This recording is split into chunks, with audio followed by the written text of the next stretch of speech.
I'm Gudrun Fernandez here, the infectious doctor, and thank you so much for watching this video today.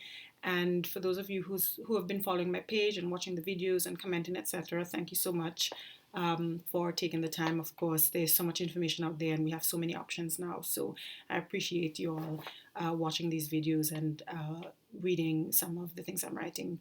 My purpose is to sort of bring a bit of um, kind of alleviate fear in general, because there's just so much fear and people are confused. There's so much information, people are not sure what to do. So I hope to be able to sort of clarify certain things and to have people not live in as much fear as as there is out there. So anyway, as promised, I'm going to tell you about my experience dining out a few days ago, this past Sunday. So we hadn't dined out for over 3 months, not since the end of February, first weekend in March, I think. And so we finally decided we had to go down to New Orleans. And so we went to a restaurant, True Food Kitchen, which is one of our favorites. They have good, healthy food and so on. And so the first thing in New Orleans, of course, that's usually a very bubbling city. Tourism is their business. Lots of restaurants, bars, cafes and so on. And the hospitality industry is really big there. But the place was so quiet. It was almost like a ghost town. And that was, of course, very sad, because then it made you realize that, oh my goodness, people are probably kind of suffering from all this, because all these people who depend on these tips and so on from the visitors. I mean, there was just none of that. So that was quite sad. And then the places, there were several restaurants open. Opening hours were cut. There would be cafes and so on that would be open until 7-10 p.m. But they would close early, like 5 o'clock. Anyway, there would be these big signs on some of the restaurants saying, "We are open, come in." So like they're like literally begging you to come inside and patronize them. So it was kind of sad to see how this bustling, happening city was just so half dead. Anyway, we went to our restaurant. The first thing, before you even got inside, you noticed there was a station where they had hand sanitizer and wipes. So if you wanted to sanitize your hands, that was easy. Like if you forgot your own, that was easy. Going inside, again, on the inside, there were at least one or two stations where they had wipes. They met us, all the staff members, they were wearing masks. A lot of people would be scared if people are not wearing masks. I'm neither here nor there, but anyway, the staff were all wearing masks. So we got inside and we could have sanitized our hands if we wanted to. They took us to our table, and on all the tables you could see that there were these little stickers, little disc like signs or whatever, saying that the tables were specially sanitized for our safety. So, and the tables looked clean, and the place smelled clean, so you felt like, yeah, this place is clean. Normally I would have my wives, and I did have my wives, because normally I would clean the tables down before we start dining or whatever. But the table really looked clean, so I didn't even feel the need to do that this time in this restaurant. Got to the table. Of course, the tables, they were a little more spaced than usual, because I think restaurants now have to have that 6 foot distance between groups, dining groups. So they had that space. The other thing that was new is that they had disposable menus, and they had these pencils as well, in case you didn't even want any interaction with your hostess or server. They had the option where you would just mark whatever you wanted, check the box, whatever you wanted, and then they would just come and collect them. Of course, we allowed our server to explain whatever to us, and so we wanted to have our interaction with our hostess.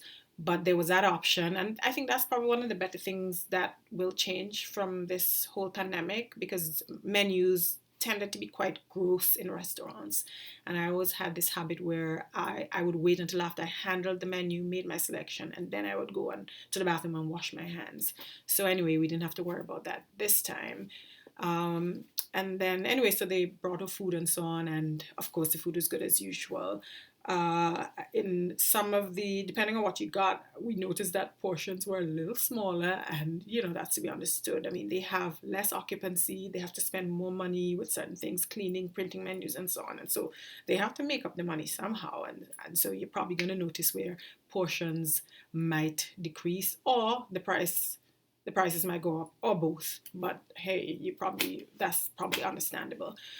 The server, like she was quite, our hostess was quite good, because she said, basically they give you the option. They say they sort of determine case by case, like how, I guess, germophobic or phobic or whatever the guest is or guests are, and how much interaction they feel like they want. And then if it's a standoff, it's a standoffish kind of party that they don't really want that interaction, then they would leave them and just kind of, but if they felt like you didn't mind, and of course we told them that we were fine, and then they would kind of interact like normal.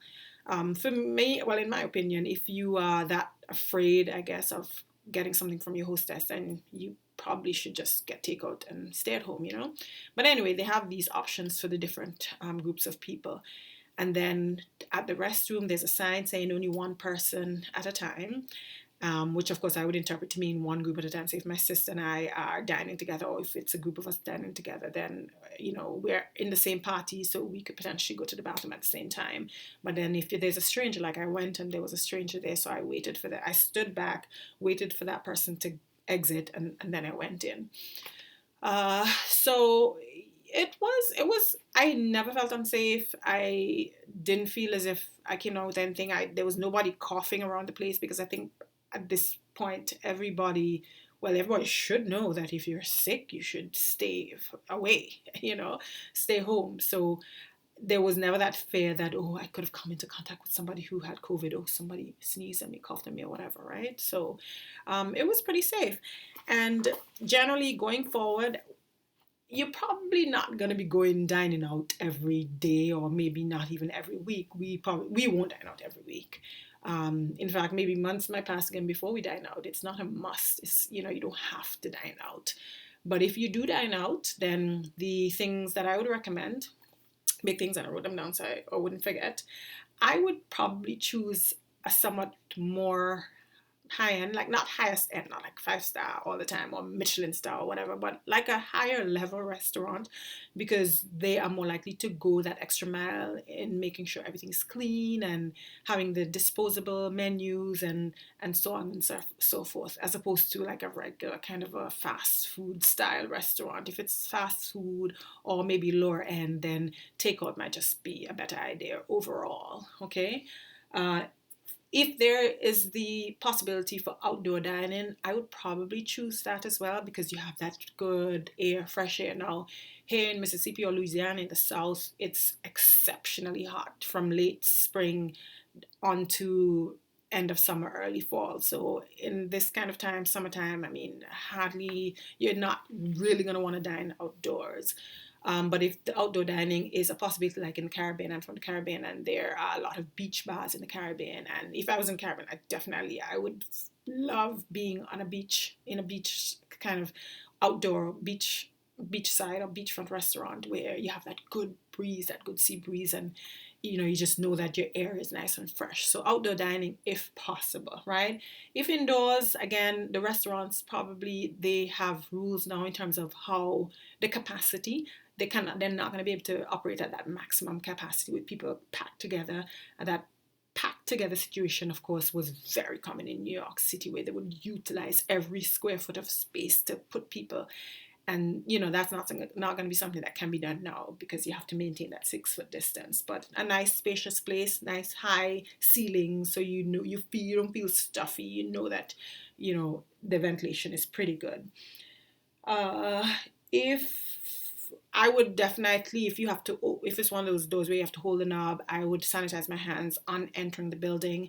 If by chance they're still using those if it's not recyclable menus, then I would definitely go and wash my hands after handling the menu, and then in the restroom, wait for the other person to be finished before you use the restroom. And generally, after coming out of a public restroom, I like to use the tissue to hold the doorknob and pull it open, and then of course dump that, and then get outside, so you're not going to touch anything and recontaminate your hands. If you happen to touch something else, then just get hand sanitizer and clean your hands.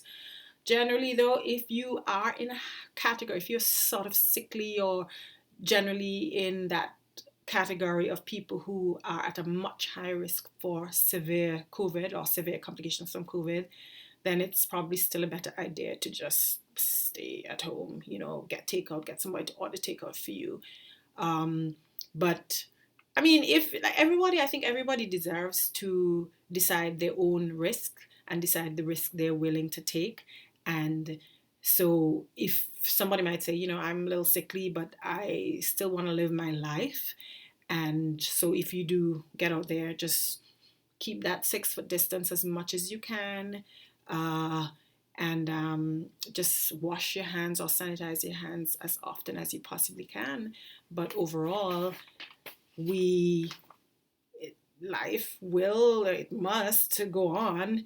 And we know that COVID is probably not going anywhere anytime soon. And so we should just be as safe as possible and also maintain our health as much as we can to maintain a good immune system. All right. Well, it's the weekend now, it's Friday. And if anybody goes dining out, I hope you have a good time while you're at it and just sanitize your hands and generally be safe.